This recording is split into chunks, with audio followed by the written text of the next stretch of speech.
Dobrý deň, dneska si spoločne s vami a vy s nami pripravíme túto tradičnú slovenskú brinzovú polievku so slaninkou a zemiakmi.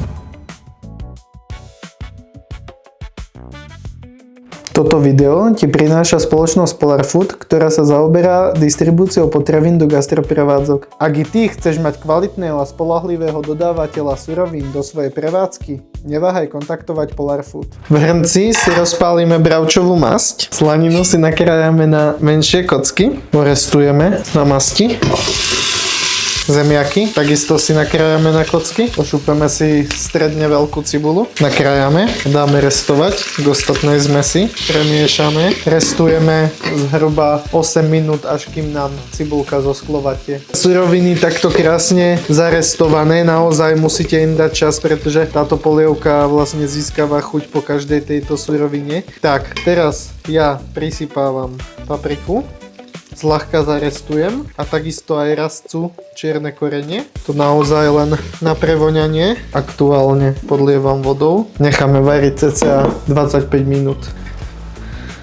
Partnerom tohoto videa je Polar Food, dodávateľ tých najkvalitnejších surovín, ktoré potrebuje do svojej prevádzky každý. Zatiaľ, ako sa nám polievka varí, si v miske zmiešame brinzu s našou sladkou smotanou. Krásne zamiešate lahodnú smotanu s výraznou brinzou. Približne do takejto konzistencie musí to byť radšej ako hustejšie, keďže to budeme pridávať do nášho základu. Tak zemiačky už máme mäkké, tak si to ideme teraz vymixovať.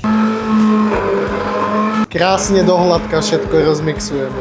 A teraz postupne pridáme brinzu rozmiešanú so sladkou smotanou. Rozmiešame postupne. Pekne získa tá polievka opäť krémovosť. Keď tam zostane ešte kúsok zemiaku alebo slaninky, vôbec to nevadí. Tak, a dozdobíme úplne zľahka buď pažitkou alebo petržlenovou vňaťou. Tak, nech sa páči. A tradičná slovenská brinzová polievka je na svete. Dobrú chuť. Ak aj vy hľadáte tie najkvalitnejšie suroviny do vašej prevádzky, stačí kliknúť na tento link v popise videa a pri registrácii zadať do priestoru pre vašu poznámku kód DSGastro5.